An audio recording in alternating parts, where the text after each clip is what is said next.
Welcome to Dental Business RX. Practice success in 30 minutes or less. Thank you for calling ABC Dental. The best new patient is a referral. I think we'd all agree with that statement. I don't think anybody would disagree. Why not? They're already sold. They know who you are. They've been sent over by one of their families or friends. So I would ask you, how many referral new patients are you getting a month? If you're like most dentists, probably not enough. And what's even more disheartening is take a look at how many patients you have, active patients, just total active patients. If you're the average practitioner, it's probably at least 1,000, maybe 2,000. If you think about it, if every patient of yours referred one person they knew per year, you would have probably too many new patients. So the question is, how do you get more referrals? Why aren't you getting more? And we're going to be talking about this in this week's episode of Dental Business RX, specifically 3 ways to get more new patient referrals. I'm Jeff Bloomberg, and I'm your host, and I'll be joined this week by Sabri Bloomberg. Yes, we shared the last name. If you're an MGE client, you've seen us together doing live streams for, the last 16 months. Sabri, you're here. Yes, I am. Yes, you are. And for those of you that don't know Sabri, obviously we are married. We've been married for over 30 years. Yeah. And we got married when we were, 6? Something like that. Yeah, something like that. Yeah, no, adopted children. Anyway, Sabri is our Deputy Chief Operating Officer, and she is in charge of all technical delivery at MGE. She makes sure that every client coming through here gets the results that people are expecting from the MGE program. So Sabri is the one who's going to be sharing this information with us, these 3 ways you get more referrals. And obviously, getting more referrals is important, and Sabri will talk more about the different ways to get them. But one thing I wanted to point out before I let Sabri get into her thing, because I don't like, as a host, I hate it when the host keeps chopping in on what somebody's saying. One thing I would keep in mind with referral is, in addition to it being a great patient, a new patient referral, a lot of this has to do with acquisition cost. If you are doing any marketing, you are spending a certain amount per new patient that's coming into the practice. I think, Sabri, what was it, $350 a postcard? Yeah, between $300 to $350 a new patient. Okay, for like a postcard. For like a postcard, okay. Right. And then I think pay-per-click was $422 was the number. It goes up from there. Or it can go down if someone does it smart, yeah. Right? Because we've seen people, I've seen people mess pay-per-click up where they're advertising 4 towns over at 4 a.m. for Invisalign. Sure. No one's ever going to come from that. Sure. But with acquisition costs, what gets interesting is if you do a postcard and you get that patient and it costs you $350 to get that patient into the practice, well, if you get them to refer one other person, you've just lowered your acquisition cost to $175. Correct. If you want extremely expensive marketing, the only thing you really pay attention to is external marketing. Yeah. Right? That's how you make your new patient marketing unaffordable. Right, because then that's all you're getting. That's right. It's those referrals that bring that number down. That's correct. Yeah, that makes Plus, sense. also, you're keeping your income down in the organization, your collections. You're keeping that depressed by not utilizing what you have fully. It's almost like you keep feeding yourself, but you never eat the leftovers. So you keep making a meal that's too big that you're paying for. Well, I'm grabbing examples that are real to me. I've done this. I keep making these huge meals. Right. And then throwing away the leftovers. Well, that's dumb. Right. I mean, that's how things become expensive. Right. So if I'm paying money for a new patient and a new patient phone call, really it's what I'm paying for with marketing. Mm-hmm. Right. And like we talked about last time, if I then don't make sure that call's handled properly, that patient is actually scheduled to come in, but I'm losing 3 out of 4. Right, like the national average is. By the way, if you didn't catch it, that's episode number 3, where I actually had Jeff Santone, our new client services executive, and Sabri on. Jeff was talking about the problem with new patient conversion on the phone, and Sabri actually talked about how to convert new patients when they call in. Right. So yeah, sorry. Right. So especially if you're losing 75% of those phone calls already that you're paying for. Right. Okay, that's one way your acquisition cost goes up. But then if you do get a new patient in a chair, you don't fully utilize that new patient, meaning that you make sure that they actually are educated on dentistry and they are doing their part as a patient. They're showing up in hygiene and they're completing their treatment plan and they're an advocate for you by bringing their friends and family into your practice. That's how your new patient cost actually goes out the roof and becomes unaffordable to market. And it's interesting. I don't think people notice this. No, because it's not there, so you Right. don't see it. Right. Right? Interesting. It's always hard to notice the things that aren't happening. Right. You always notice what is happening. Right. Right? That's kind of I guess that's completely true. Yes. All right. So with that in mind, Yes. right? So we have 3 ways. You have 3 specific ways you're going to get them with today, specifically on how to increase their number of new patient referrals. Yes. I'm just going to let you roll with this because they're going to Okay. want to hear from you. So well, first off, what are the 3 ways? Yeah. And then maybe you could break down each one. Does that work? Yeah. Okay, so what are the 3 ways they could do right now? Because that's the whole idea of the show is something they can do right now. Right. What are they to begin with? Well, the first thing, before I actually go over the 3 ways, I first want to kind of identify the different types of new patient referrals, Okay. right? Because there is a new patient referral that is a family member Okay. that actually lives with your patient and is close to your patient and is under the control of your patient to a greater or lesser degree, right? In other words, if I'm They're under the control of that patient. So would that be like you would refer me, you control? No, I'm kidding. Anyway, sorry about that. well, let me just clarify that so that nobody gets any weird It ideas. just sounds really bad. Okay, so So basically, someone lives in the household with that person. well, it's very simple. If I'm married to somebody, which I am, I'm married to you, Right. right? And let's say you don't have a dentist and I do. Yeah. And I'm at the dentist and somebody says, hey, Jeff should get a dental appointment. He doesn't have a dentist, right? I can call you and go, listen, I'm scheduling you an appointment, That's true. right? You've done that before. Yes, I have done that before. And you've done that for me too, right? I don't And remember that. me neither, actually. Yeah. But you get the idea. I'd be in big trouble. if I did that. Well, I get what you're saying. though. you get what I'm saying. I'm not talking about bad control like I'm being Right, controlling. right, I'm right. just saying this is something I can just handle, Right. right, for you. Right. And then there's my friends and the people I associate with. Let's say I have a close friend and our kids are in dance class together and we hang out and I have just started braces for my child and her child is in the same age range and probably should go for an evaluation at this point.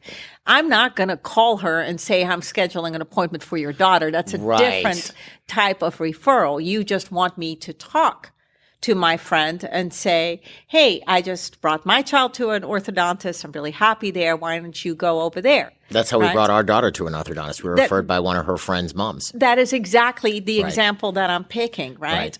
Right. What I'm saying is there's different kinds of referrals. Mm-hmm. You can always almost call them the controlled and the uncontrolled. Okay, that's a good point. So controlled, they're in the household. Yes. There's a degree of influence. Yes. Uncontrolled, it's a friend, it's an acquaintance, a coworker, or somebody else. Right. I'm not going to presume that I can schedule an appointment for Right, that person. right.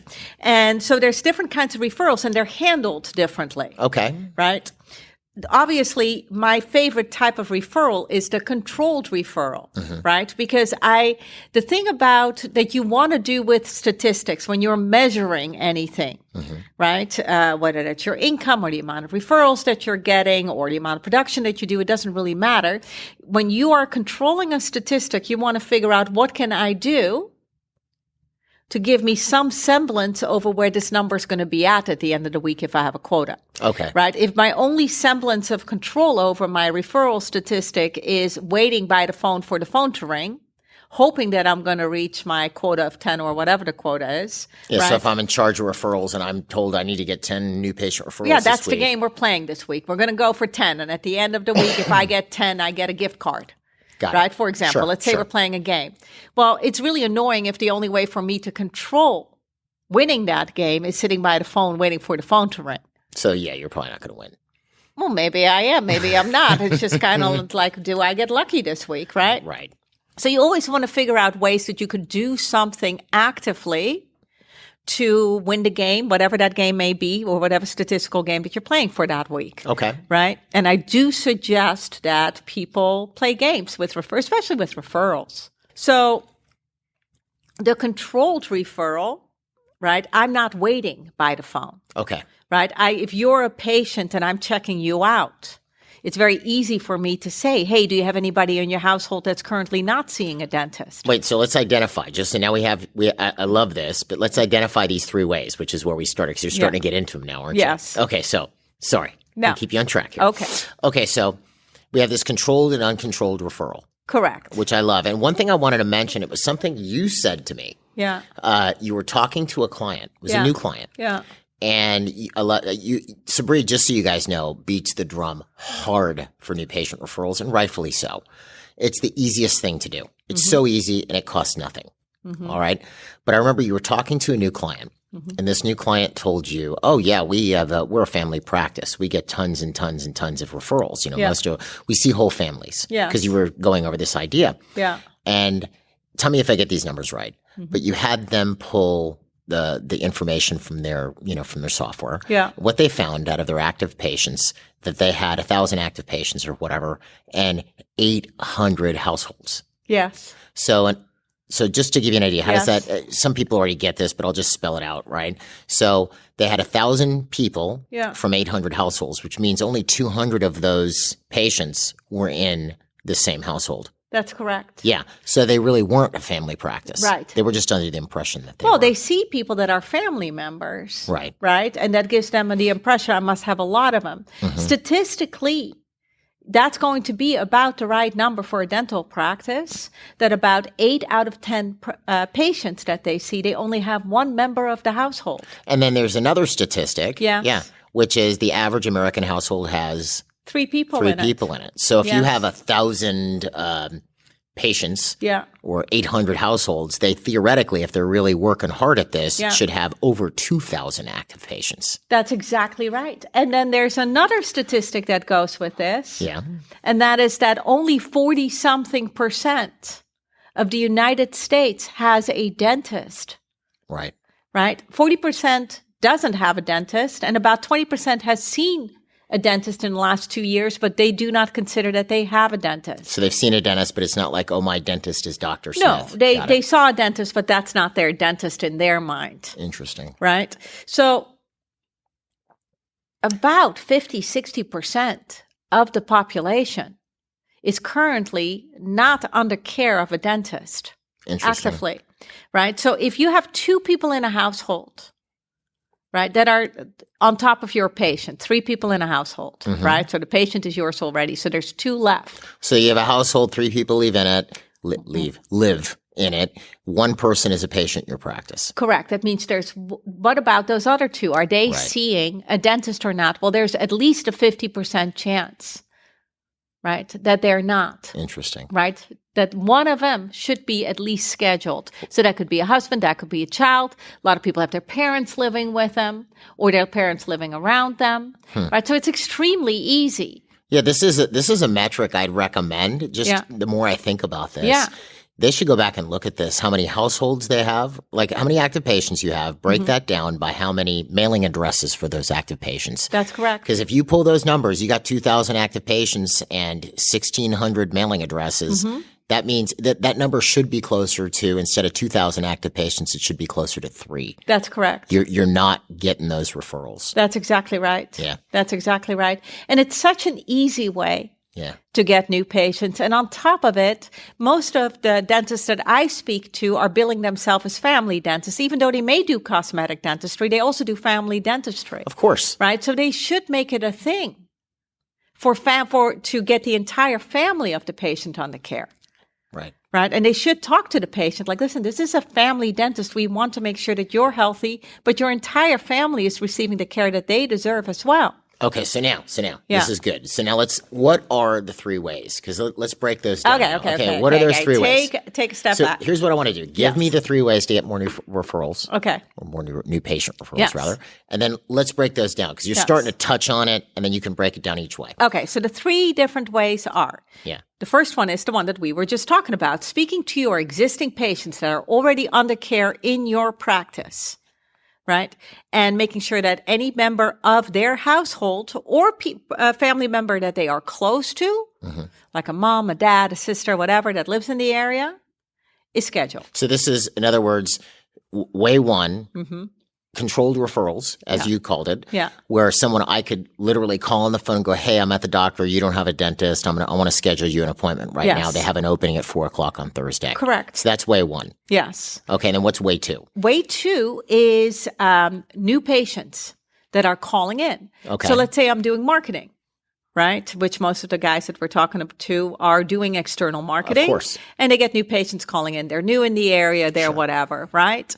And they're calling for a cleaning, right? Now, when you do your new patient call-in, usually you get a bit of the story. Sure. Like, how did you find us? Right? When was the last time you saw a dentist? And a lot of those guys are, I just relocated to this area. I just moved to the area. I just moved into your neighborhood, whatever the scenario may be. Right? Well, if they moved, did their family move with them? Probably. So the second way is when you're talking to a new patient that is calling in because they just moved into the area, schedule their family at the same time. Okay, so that's way 2. That's way 2. And what's way 3? The third way is just your traditional referral card game. Right. And program that we pay. And that's really for those, moms that I know that our kids go to the same,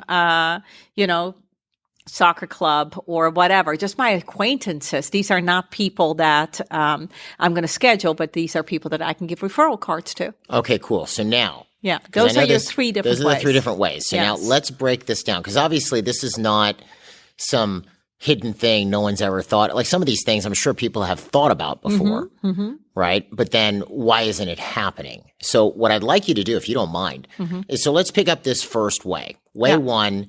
Which is really my favorite way. I broke them down in order of my favorite, my second favorite, my least favorite. Fair enough. So let's take way 1. Yeah. I'm going to get someone to schedule their family member. Yeah. So now I'm going to assume that the reason this doesn't roll out very well, because it should be rolling out better just based on the sheer statistics we see, is people have trouble. Like, what do I do? How do I do this? So if you had to walk into a dental practice and say, good, I want you to start getting more family referrals, right? What would you have them do? Well, the first thing that I would do is I would talk to the doctor about who are we assigning this to.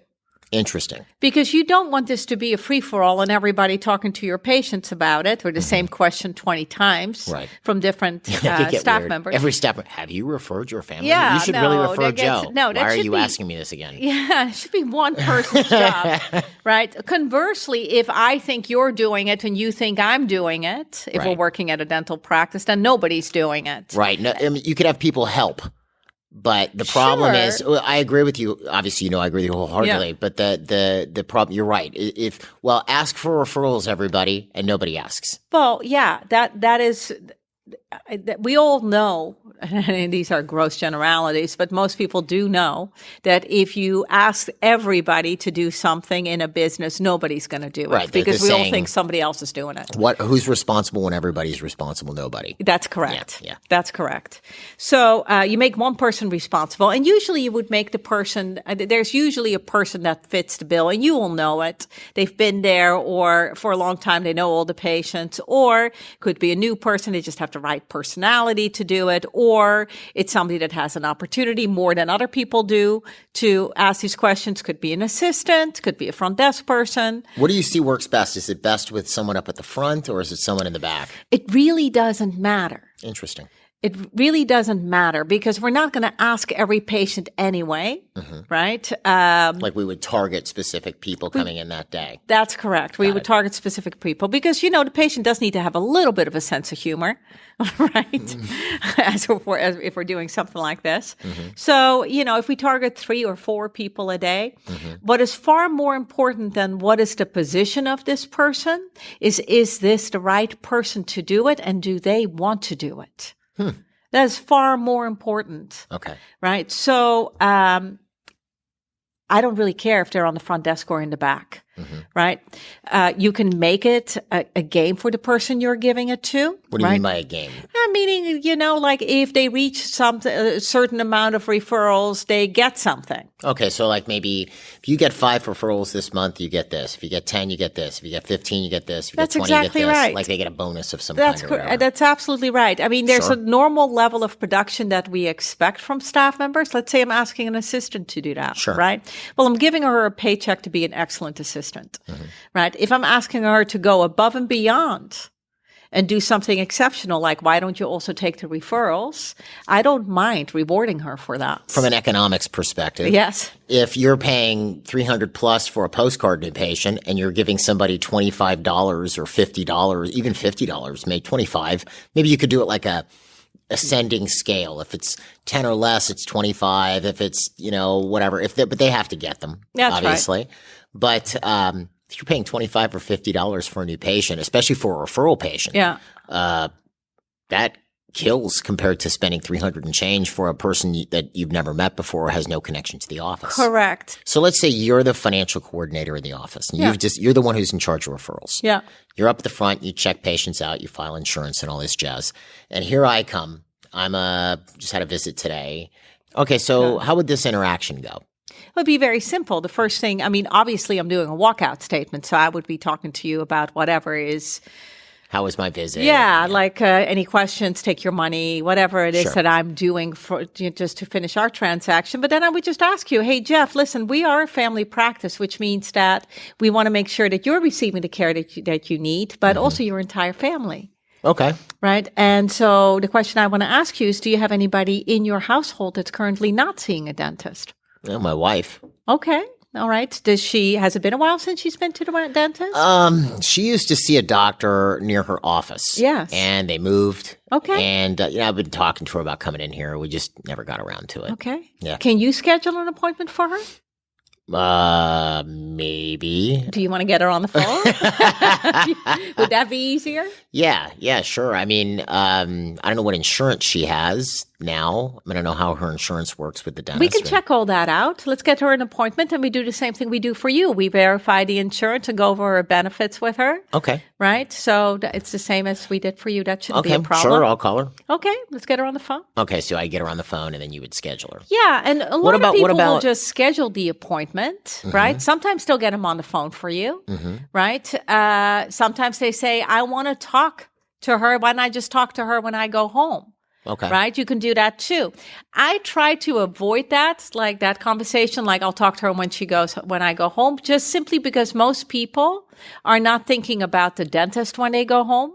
That's true. Right? So, and then I'm trying to get a hold of him. I would explain that to the patient. I would just say to the patient, like, listen, you can totally talk to her when you go home tonight. It's the only problem I have with that is that most people are not thinking about us when they're not here. True. Right? If you're thinking about us when you're not here, I would probably think you're weird. Wondering about your dentist. Can I ask a question? Yeah. So I don't want to take us off track, but what if you're doing some kind of a new patient special? Would you bring that up in that interaction? If appropriate. If they have insurance. But let's say they didn't, or even if, because again, we have people ask us, what do we do with a patient who has insurance? And I know some offices just do the new patient special, and that's that. Yeah. So let's say we're running a new patient special, like $99 for full mouth, a cleaning, and an exam or something like that, right? Would you bring that up during that interaction? If you feel that's appropriate, absolutely. You can say, listen, why don't we schedule her or get her on the phone? Let's get her an appointment. We're having a new patient special right now. This is what that is. Right. She should take advantage of this. And in most cases, like we've run into before, I'm just trying to think of how this interaction would work for us. Most likely you would either call me or you would just schedule me because you know my schedule. Yes. And then I'd come home and you go, by the way, you have an appointment with the dentist at 4:00 on Thursday. I would just schedule you. That's what I'm saying. I'd come home, you have an appointment with the dentist 4:00 Thursday. Well, okay. Yeah. That's exactly right. Yeah. That's exactly right. Yeah. I tell you, with the amount of patients running through most practices, between a doctor and at least single hygiene, are seeing anywhere from 10 to 20 patients a day. Sure. You should be able to schedule one person a day. Oh, you probably do a heck of a lot more now. Even if you do it badly. Yeah, one person a day. If you're open 16, 17 days a month, that's 16, 17 referrals. And if you use those numbers we were using earlier of $300 plus, that's $5,000 plus you'd be spending to market for those patients. Yeah. We just had a practice from Pennsylvania started doing this. Not Pennsylvania, sorry, Virginia. Yeah. That started doing this, and they went up 30 new patients. Wow. Right? Just in 1 month. Wow. Just doing this. Just doing the family. Just doing this. Their marketing they were still working on getting their external marketing together. Interesting. Right? It's so easy to do. The only thing you need to do is you need to make sure that it belongs to somebody. Somebody's taking responsibility for it and they're excited. Okay. About doing this. They understand the numbers. So they know that statistically, how many people are in a household. They understand statistically how many people don't have a dentist, right? And that this is important, I right? can listen to you earlier in the podcast talking about it. Right, Yeah. that's exactly right. And then you just need to role play with them a little bit until they find their own words. What's so difficult about role playing with you through here right now is that these are my words, right? And if somebody parrots my words, they're just going to sound unnatural. Right. Yeah, that's something to keep in mind. This is not a script. No, it's not a script. I mean, if you get the basic concept of, listen, there are people in their house who don't have a dentist. Right. I don't care how you say it. Just ask them, is there any person in your house that is not seeing a dentist right now? Yeah, and we can't oversell rather, the importance of the role playing. No. Like we were talking to that client in New York whose associate was having trouble interacting with a patient when you meet him for the first time. Yes. So he spent an hour role playing it. Yes. Like it took an hour. Yes. Till the associate felt comfortable meeting a patient. That's right. But then now they feel comfortable meeting a patient. That's right. And it made all the difference. Interesting. And role playing makes all the difference because you find your own words and you would establish at least some level of comfort. Sure. And as you get towards your end of your role playing, you can become a little bit more difficult. So they're used to handling more difficult scenarios than they would encounter in real life, so that they have some courage and can actually ask people. It's very interesting, right? Is it actually takes courage to communicate with people these days, which is a really weird concept. Like people are dangerous. Yeah. Right? People are not dangerous. 80% of your patients are really nice people, are not going to give you grief. That's true. Right? And you can say anything you want to if your heart is good and what you're doing is a good thing. So if you just explain to them in your own words, even if your English isn't good, even if your grammar isn't good, even if it doesn't come out right, right? If you can just explain to them, listen, I am trying to get your family under care. That's what I'm trying to do. So if you have anybody in your house or any family members that live in the area that are currently not receiving dental care, right? That is not okay with me. We live in the 21st century. There's not a human being in the United States that should not receive dental care. That's true. Right? So basically, whatever's real to them, say it. they role I don't play care it till how they make they it say comfortable. And then as far as the other thing you were mentioning, start off as an easy patient to ask. And then make it more and more difficult until. Throw up different scenarios or whatever until this person can handle it. That would be, even if it took 2 hours to do that, that would be 2 hours well spent. It. Yeah, It'd be true. so worth it. And then as they start to get they start to have some wins, it becomes even easier. That's exactly right. All right, That's awesome. exactly right. So that's scenario number one. So that's one. So now number two. Number two is really simple. So this is the new patient calling in, going, So hi. I call in. Let's play it out. So I call in, hey, I just moved to the area. My Got wife your and I need a flyer. dentist. Or actually, I just threw it out there. Let me try it again. Yeah. I just moved to the area. I'm looking for a dentist. I got your flyer in the mail. Yes. Okay, great. Let me get you scheduled. And I get all the usual information. Sure, I'm not sure. going to do that No, here. we already did that. Right, we already did that. And there's other podcasts where we go over specifically. Podcast episode 3. Yeah, episode 3. Well, also, and I should mention this is my shameless plug on our online training platform, Yeah. DDS Success, DDSsuccess.com. The link will be on the podcast or episode webpage. We do have a whole receptionist training course and a scheduler training course in there, which teaches you how to do these things. Right. And Sabri's in the process of filming a course on phone skills right now, which That's is really right. cool. But anyway, sorry. Anyway, I have no idea what I was saying. Sorry, it's fine. I call in. Hi, I just moved to the area, blah, blah, blah. I'm looking for a dentist. I got a flyer. Right. You So do all I the would, normal info. I would get all the normal information that I would get per your new patient call-in form then, right? Yeah. And then from there, what I would do is when I'm done scheduling you, I would ask, is there any other members of your household that are currently not seeing a dentist?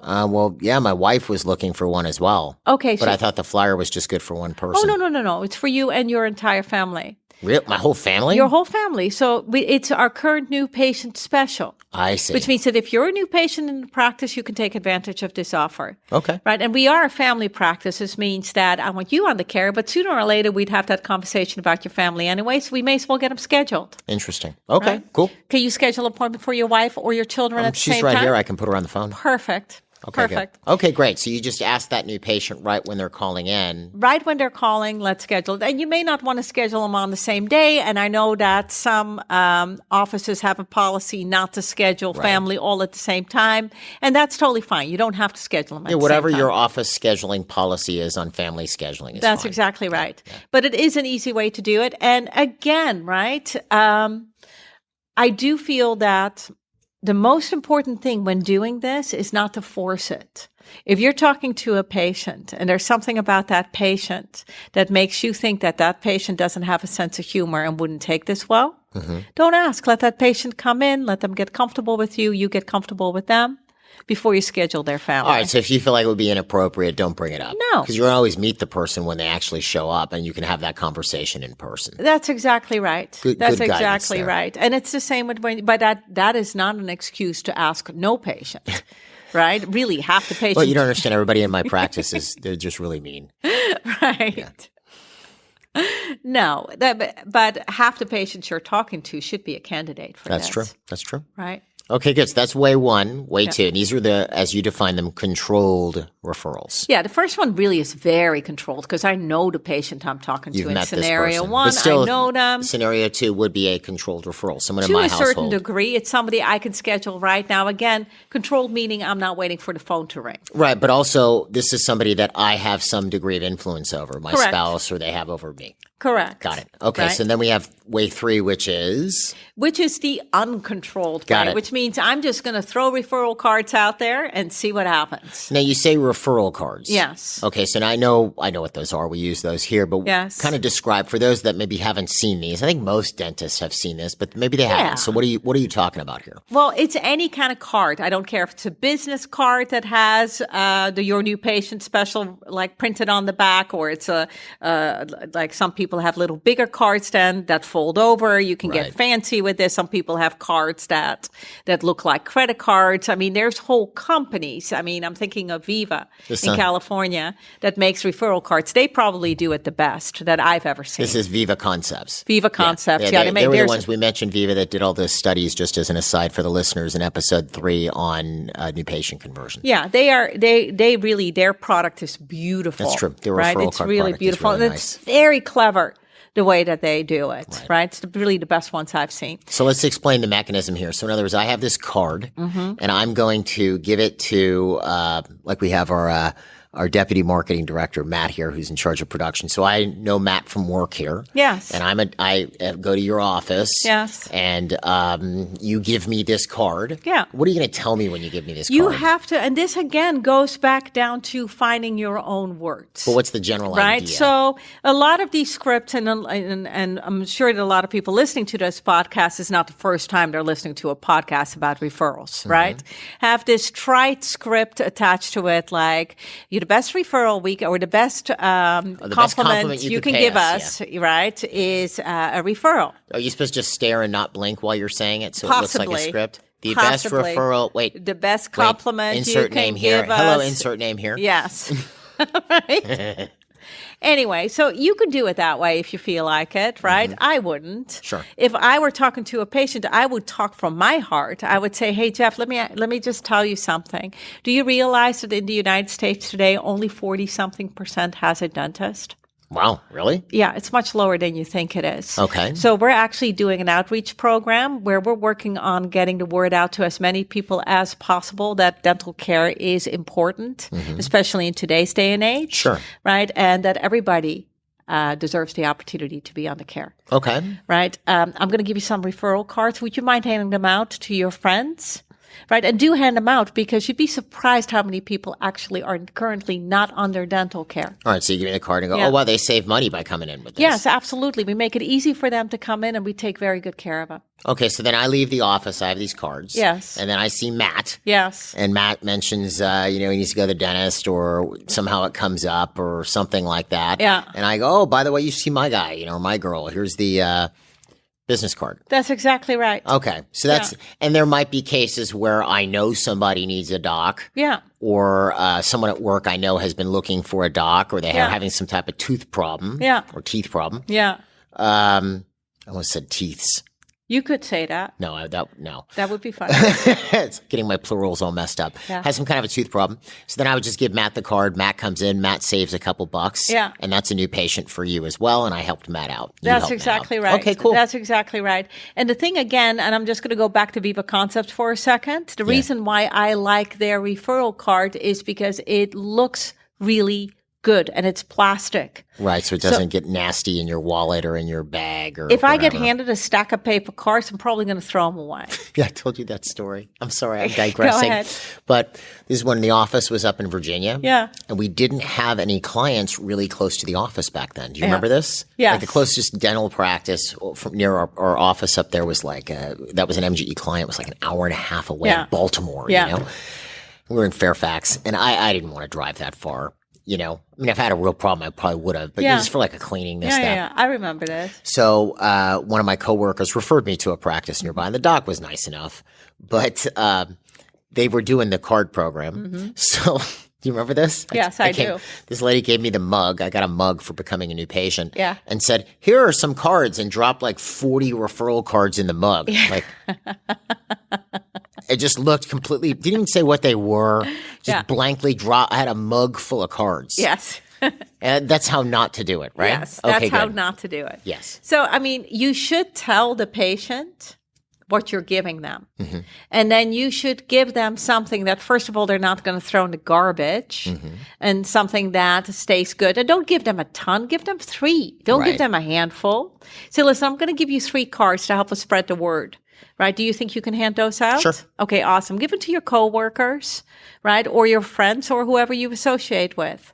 And, you know, you could even tell them, I guess, is, you know, and if you give them all out, you run out, because you could point out the new patient special on there. You just tell them to come in. They say they come in from you. We'll give them the same special. Absolutely. Yeah. Absolutely. Whatever the person is comfortable saying, right? But if a person isn't comfortable saying that and they're going to drop a bunch of cards in a mug that they hand to a bewildered new patient. Well, I knew what they were. No, I understand. 'cause, you know, I'm in the industry, but I just thought, wow, this doc needs some help. This was right before we moved to Florida, so we never really talked about that. We talked Right. about his office, but Right. Now, but just to take a step back, that don't staff throw member that cards in a handed mug, you folks. the Yes, okay. that staff member that handed you the mug was probably a good lady, right? She seemed nice enough. Yeah, she was nice. She does her job. She just really wasn't comfortable or You think? or trained on how to hand them out. Well, I kind of imagined that maybe she had a number she was supposed to hit on the cards. She was put maybe 50 a day, and I took 40 of them. No one will ever find them because they're in the mug. Right. So don't create problems for your staff by telling them to do something and then not spending the time Right. really teaching them how to do it. Right. Right. Interesting. Now, is there any correlation? Let's say they're doing it right, like Yes. you said. They're Yeah. giving out 3 cards to every patient Yeah. that they talk to about this. Yeah. Is there a correlation between if I hand out, like, is it something where I'm going to see a specific number of return based on the number of cards I put out? That's so. I have actually never done the numbers on that. I know you've been more on top of the controlled referral numbers. Really, because that is my favorite way of doing it. Yeah, and I right? saw we had a client. Sorry, I Yeah. hate, I Please hate it go when right hosts interrupt. No, go ahead. Hosts just interrupt us. But I remember you telling me about one of our clients down in South Florida, just doing those first 2 things you talked about. Yeah. Seeing an extra 60 referral patients a month. That's right.